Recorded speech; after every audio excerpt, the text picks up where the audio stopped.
Okay, it's only been a couple seconds, but we're back. Video 2, we're going to get this thing cleaned up and put back together. I might as well just carry this whole thing right over here so I'm not running back and forth. I'll have everything I need there. Is there anything else I need over there? No. I will need to tune it up when I'm done stringing it. And I don't think there's nothing else that I need there. But just as I say that, you'll see me running back over there for something. All right. I gotta pick you guys up for a second. I keep all my strings and stuff in here. So as I was telling you guys, I have just an absolute buttload of the Zakk Wylde strings. And these are all collectors, so I don't think I'm going to use these on it. I think I'm just going to go ahead and use the Dunlop 1046s that I opened for Kevin's guitar and ended up not using. So this is my little box I sit my camera on so it's not at table level. And that gets you guys up here a little higher. So here we go. Let's get some polish cloths out.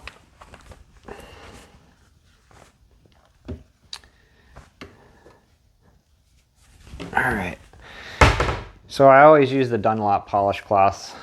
The only time you'll see me use a microfiber is on the fretboard.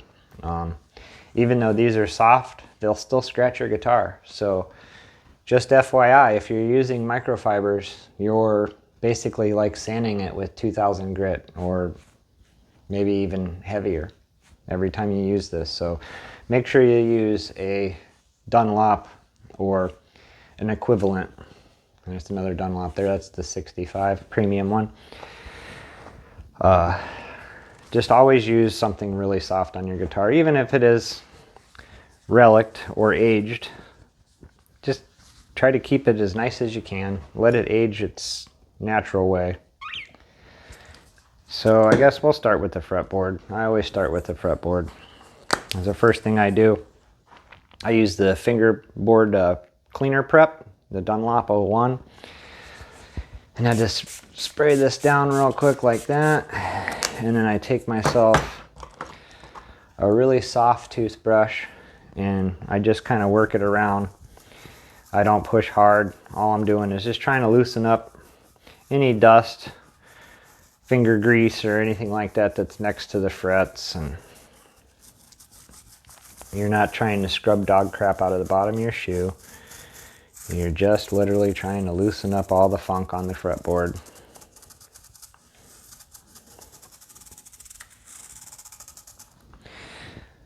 And I'll rinse that out later. And this is where I use the microfiber cloth. And just wipe that off.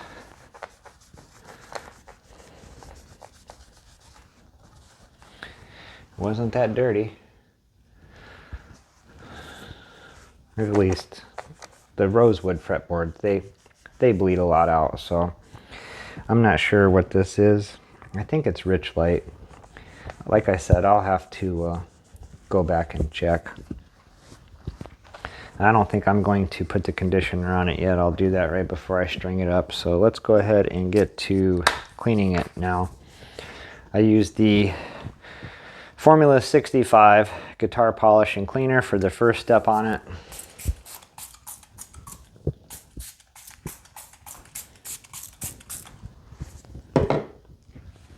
And then I always use separate rags. I'll use a rag for the cleaner, and then on the wax I'll use a rag to apply it and then a rag to take it off. So 3 rags total. I don't know if you want to call them a rag or not, polish cloth, whatever you want to call it. I call them rags.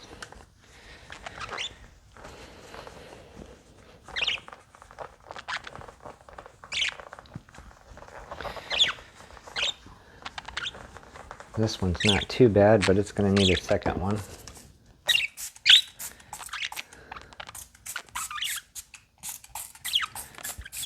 Let it set for a second while I do the headstocks first go over.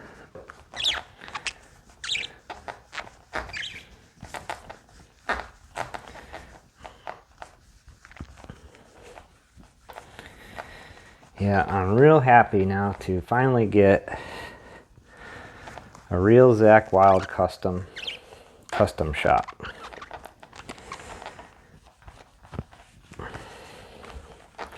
Like I said before in my previous videos, I've had 9 Epiphones, a Gibson, some Pee-wees, a V-wee. I forgot about that. I had the little V-wee and the little tiny fake Marshalls that came with them.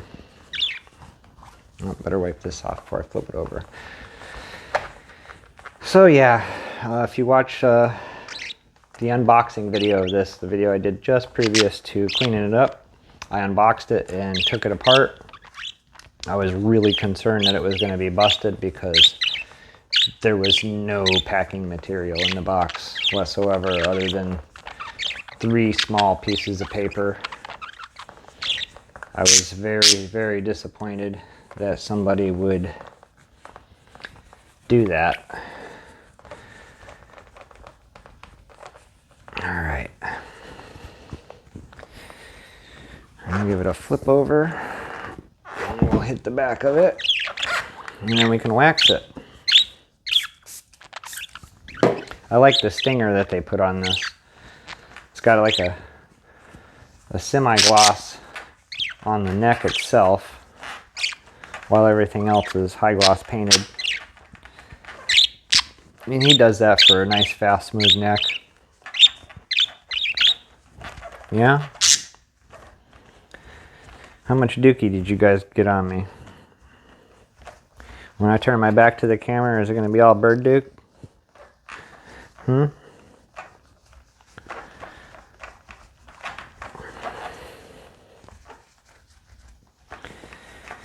right. Go down the neck.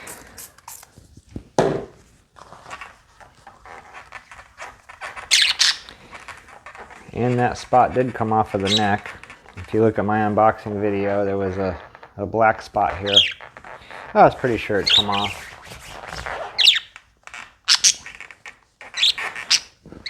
A lot of people aren't as meticulous as I, so normal grunge on them don't really bother too many people, but I like a nice clean guitar. I don't care if it's finish checked or relic or whatever, but it should be clean. There's absolutely no point in not keeping it clean.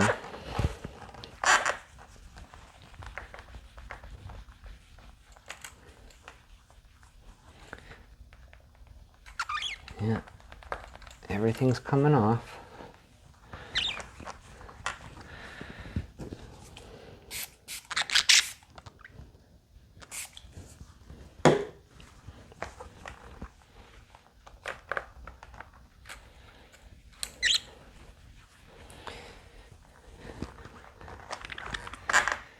Alright, we're just about ready to put it back together.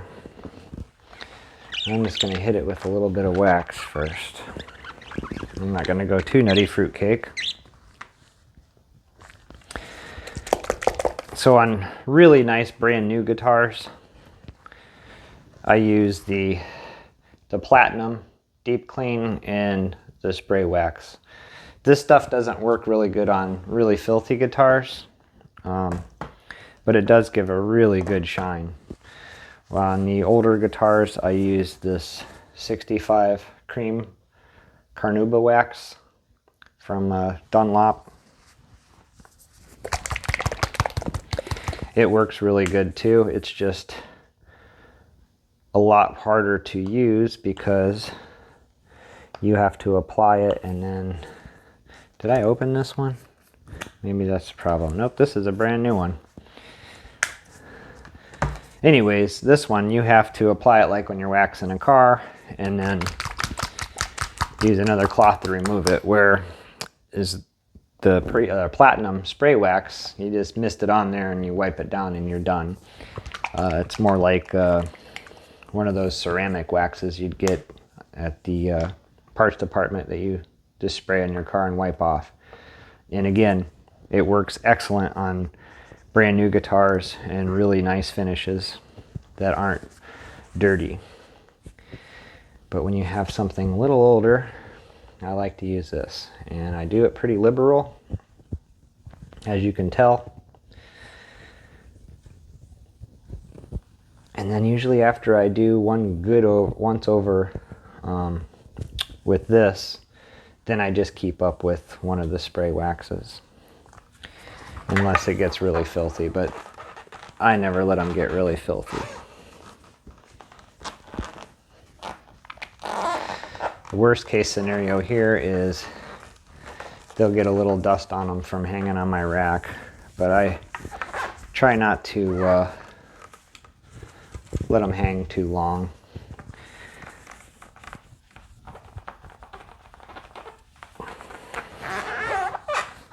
Alright, now I gotta grab a clean one to take it off. Yeah, and it's shining up really nice. Very pleased with this. And again, it's aging really, really well. You can see the mahogany grain in it. It's darker yellow and lighter yellow.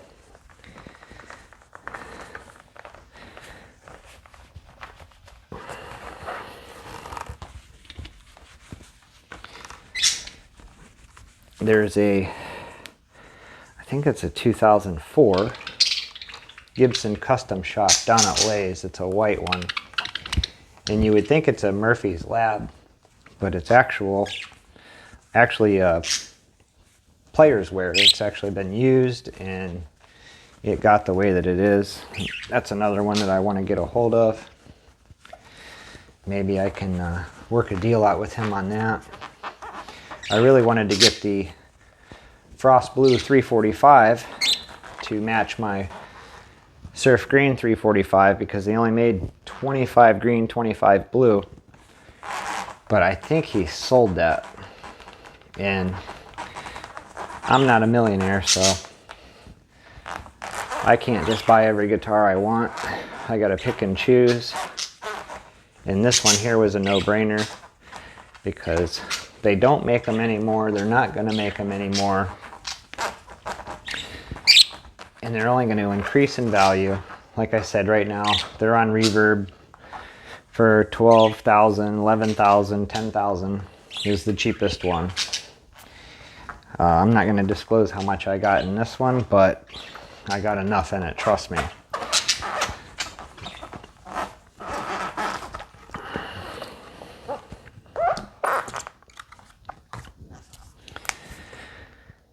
So I'll have two artist guitars now that are pretty rare now. This one, I'm not sure how many they made of it each year. I know this is definitely an older one, but like the Buckethead, this was only made 1 year, 2010 only. Now, somebody's going to make a comment below and say, oh no, they made them in 11 and 12 too. Yeah, they made a studio in 2011 and 12. But the standard version with the high gloss clear and the binding on it and all the good stuff, they only made 1 year. And that was 2010. And then they made the studio version in 2011 and 2012 is when they ended it. And it had the satin finish on it with no clear, and it rubs off real easy. It's real hard to find a Buckethead that's in immaculate shape. And the same with these Zakk Wylde Gibsons. The longer that you go and the more years pass by, the harder it is to find an absolutely pristine condition one. So I wouldn't say that this one is pristine, like brand new, but I would consider this mint, even though it has a couple little indentations on it and it's starting to age. Because I consider one with big chips and gouges in it and clear coat missing on the binding and stuff like that, I consider those to be in the fair to good condition. And maybe this one isn't mint. It's probably in between excellent and mint.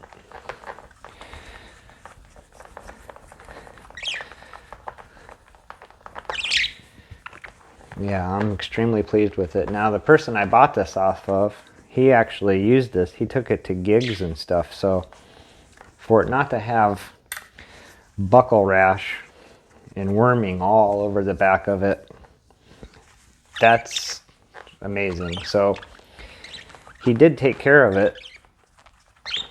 He didn't keep it clean, but he took care of it.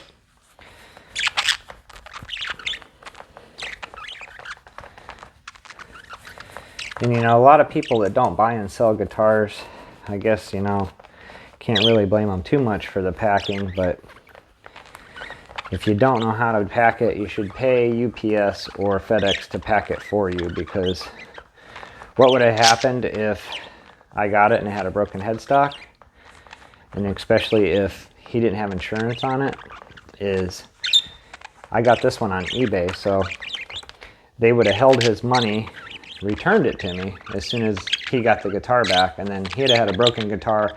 He'd have been ass out of all the money, the original shipping, original purchase price, and he would have lost the shipping to me and from me, plus he would have had a broken guitar. So again, if you guys are going to sell a guitar and you don't know how to pack it, have UPS or FedEx pack it, because once they do that, even though it costs a lot more, they are now responsible for any damage that happens to it. So that's a good thing to remember. And always insure it if you pack it. I mean, get insurance on it either way, but if you're going to pack it yourself, make sure that you insure it to the fullest value. Not what you sold it for, whatever it would cost to replace it. Because, again, UPS and FedEx, they're very rough with packages. Now, I own a automotive upholstery business, and I specialize in 1920s through 1970s vehicles. So I use a lot of chalk to mark material, and I had ordered some chalk one time. The UPS driver walked through my shop door, and he took the box, and just like that, he just tossed it down. And I said, oh man, I was like, that's chalk. I guarantee you every piece is broken there. And you know what he did? He picked the box back up and he dropped it again. And he said, our policy is if you can't drop it from this distance, you shouldn't be shipping it. So if you don't have it packed correctly and it can't take a drop from here, which we know, we've seen videos and stuff, and we've seen drivers go up and toss things on the porch, that doesn't happen. So just keep in mind, when your package leaves your house, it's being treated roughly. It's not being handled with delicate care like it's glass. Trust me, that is not happening. So just keep that in mind if you guys that are watching aren't into buying and selling, but you do have a guitar that you want to get rid of, and you want to sell it to buy something different, or you're just tired of playing, make sure you pack it good. I always take a clear plastic bag big enough to cover the case in. I put the whole guitar in. First I detune it. I take off the three-way switch, and when I put it in a case, if it's a case where it's a little loose, I'll put some bubble wrap in there around it, or I have some single ply white foam that I'll wrap the guitar in. Again, if you go back and watch my videos, you'll see how to properly pack a guitar. And my guitars don't move, and I've never had one broken, ever. And the only time that I've ever taken a guitar back for return was the Silverburst, because it went on an airplane ride and it froze, and then when it came down, it got a little tiny finish check right here because it was like this. It didn't have a poker chip. A poker chip would have covered it, but he wanted refinishing money back for that guitar, and I told him, no thank you. I will just eat the shipping. You can return it and I'll take it back. And then that's how the Silverburst project got started, because I thought, well, let's do third pickup. And then after that, I'm like, well, let's do finish checking. And then I was like, no, I don't like that. Let's do vintage clear and finish checking. And it's just snowballed. That's been like an ongoing project for almost 2 years now. Every time I think I'm going to finish it up, I end up taking it back apart and doing something else with it. So I was going to do 50s wiring in it with the 3-way switch for triple pickups, and then I ended up doing the 6-way switch. So if you guys are interested in that, check that out. We're getting ready to go back down the lathe here shortly and pick that project up, and it should be close to done now. All right, well, I think I'm done with the polishing part of it. I guess we'll just, instead of trying to hold it up there, I'll bring you down here. Now look at that. It's got a really nice finish on it now. Shines really good. Fretboard is nice and clean. The headstock looks really good. It's just amazing what a few minutes of your time and some polish will do.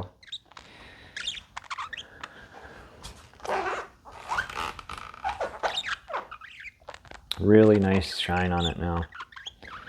I'm extremely happy with this. I'm like a kid in a candy store right now. But look at that. You can see what I'm talking about. How you can see the mahogany grain. You got a darker yellow and a lighter yellow. Just really beautiful. Absolutely. Just love it. Looks really good.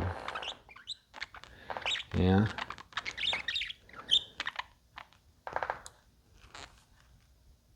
You gonna say something to him? You've been talking this whole time. Camera shy? Alright, well, be quiet. So there we go. Number 218. Gibson Custom Shop.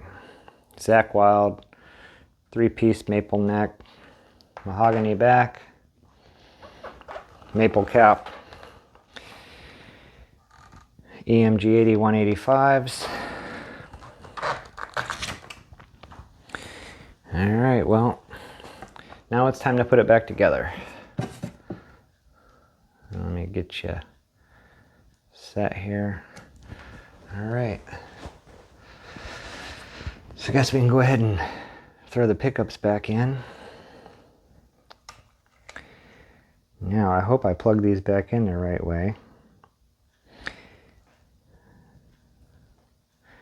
Yeah, the flat part goes down towards the pickup.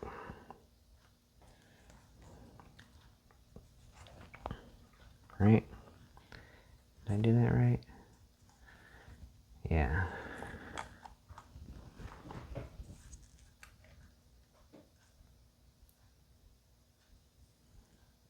Maybe not.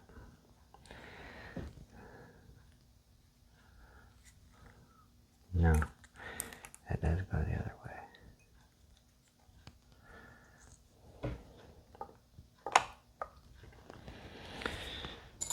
All right. Big screws.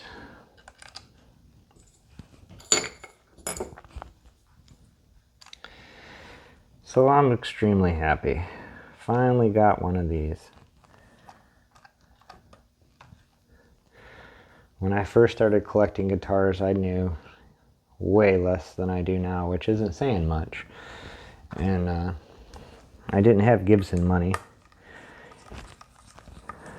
And buying and selling Epiphones is what got me to where I am today. I would find really good deals on them and come home and double my money on them on eBay and Reverb.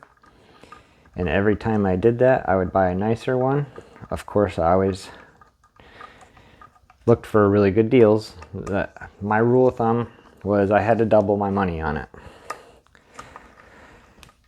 And I've tried to keep to that rule, but with the price of Gibsons, sometimes you can't double your money, but you can come close.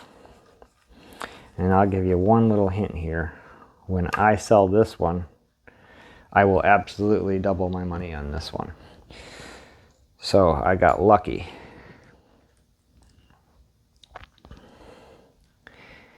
But that's how I ended up with Gibsons, is I started in Epiphones, and I actually started with some Chinese Squier Stratocasters, Telecasters.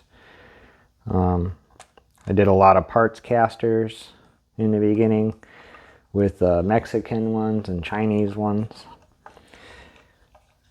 Just buying complete bodies, you know, with no neck, and then finding a neck. And so that's how I got into this. I just started buying the low-end models, and every time I flipped them, I bought something better. And then finally I got tired of the Epiphones, and I said, I'm going Gibson, because I would buy a lot of the high-end Epiphones. I bought a lot of customs, and I figured, you know what, for the money of a custom Epiphone, you can buy a really nice Gibson Studio.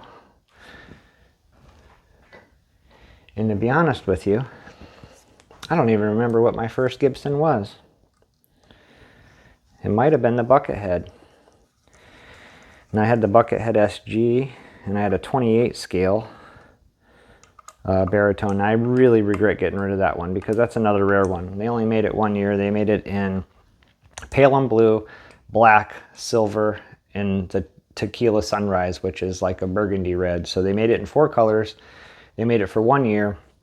It was a 28 scale with a regular Les Paul size body on it, but it was a baritone like Buckethead. Buckethead's a 27 scale. The SG, the white SG, Buckethead SG, is 27 scale. So the 28 scale was really unique, and it was a just absolutely beautiful guitar, and it had all the polished, like satin finished hardware on it. I'm not sure what you call it, but it looked really, really good. And I really regret selling that, because I bought that guitar for $1,100 on Reverb, and I sold it for $2,750, thinking I was really making some money on that. And the guy that bought it, he put it up for 10 grand.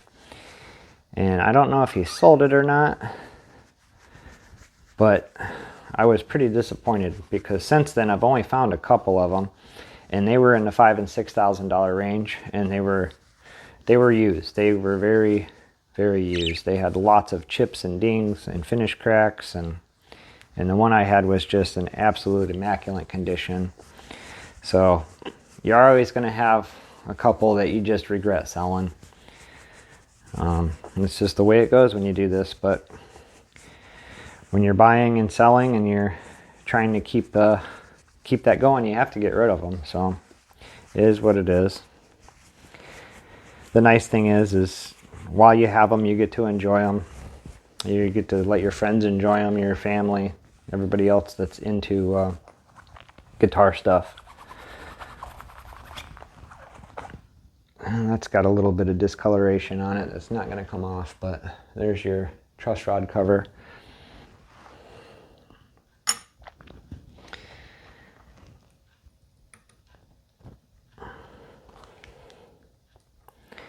Again, I'm just extremely happy. I finally got me a Zakk Wylde custom shop.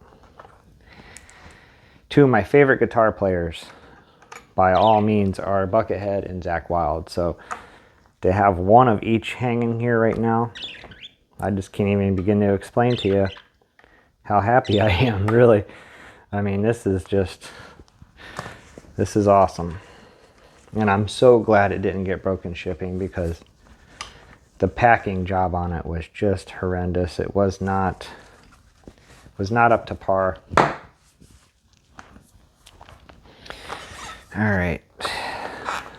I'm going to have to take those back off later, or at least this one. This is missing a little tiny piece on it.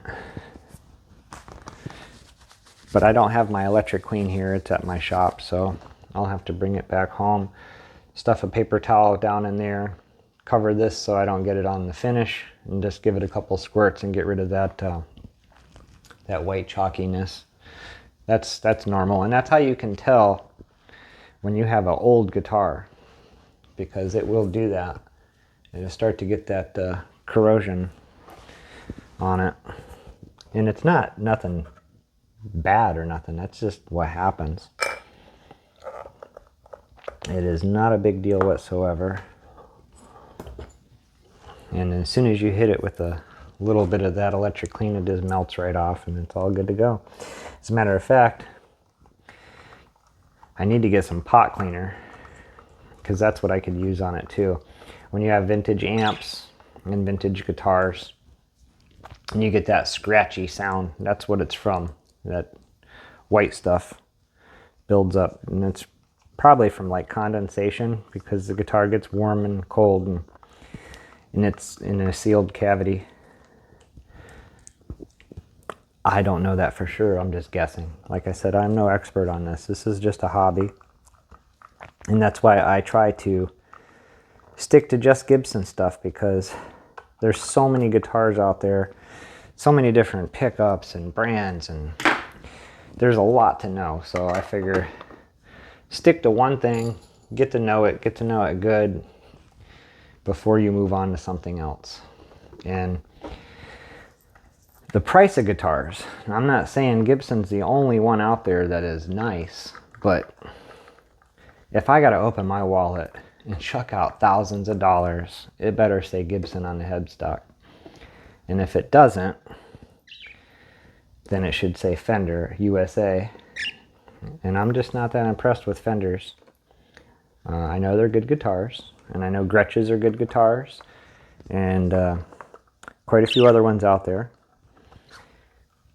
But for me, I guess I'm biased. I like Gibsons, and Les Pauls are my favorite. And I really, really, really like vintage stuff.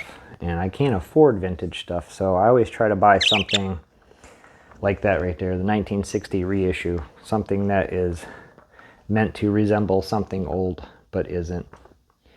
And that one kind of is old. It's a 2005, so it is an older guitar. It's just not a true 1960. Yeah, tell him. All right, we're getting closer. Let's get some strings on this.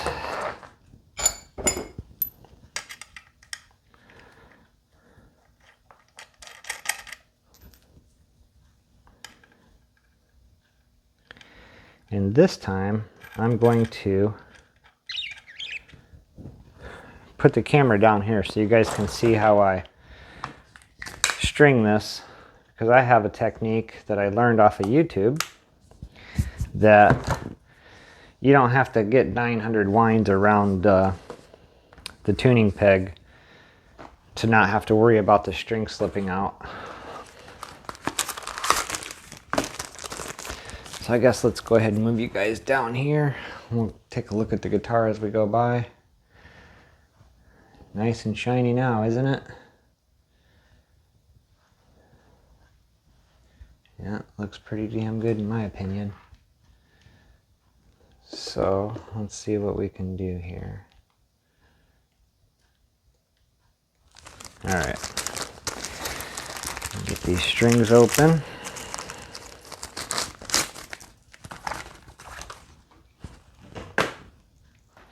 Dunlop's cheapened out. They used to put a sticker in there. There's no sticker in it now. I like the Dunlop strings though. I really am a fan of them. I guess before I destroyed the package, I should have seen what their color code is here. So the 46 is silver.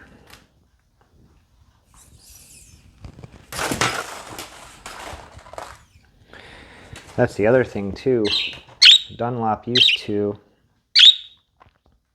put all their strings in individual bags instead of all wrapped up in one with the color-coded ends on them. So they have changed a few things. Really?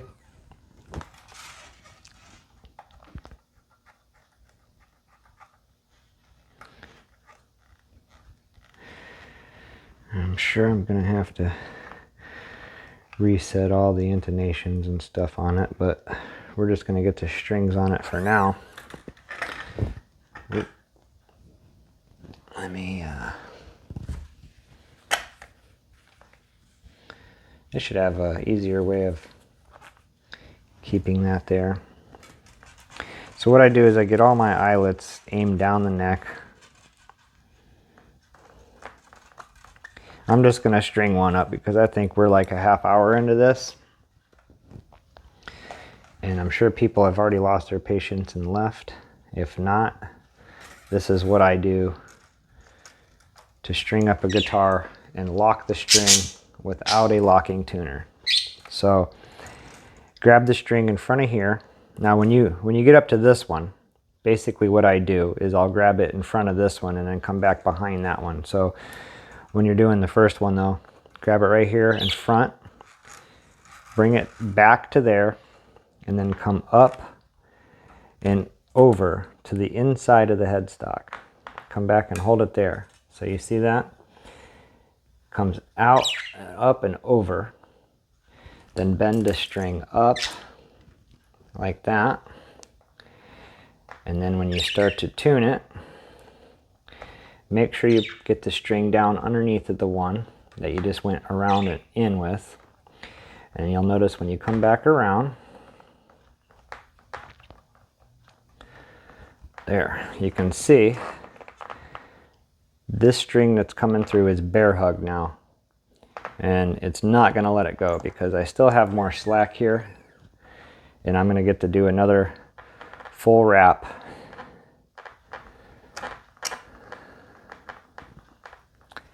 And done.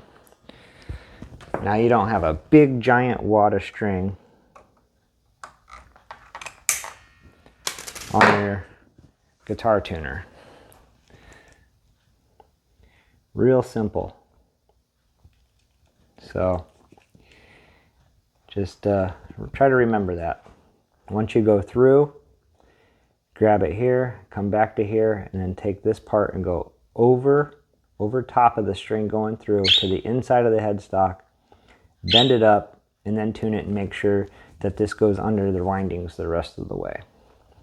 And that's how I make a string lock without a locking tuner. So there you have it, you guys. If you're still here 37 minutes into this, because I know they say most YouTubers have attention span about 5 to 10 minutes. If you're still here watching, thank you so much. Don't forget to like and subscribe. Share with your friends. Always doing something here, buying, selling, trading, tinkering, changing pickups, just you name it. I'm always trying to do something here. This is my hobby. I love to do it. Someday this is going to be my full-time gig. And I will expand out of my basement someday. But for right now, this is what we get. So again, thank you. And till next time, have a great day.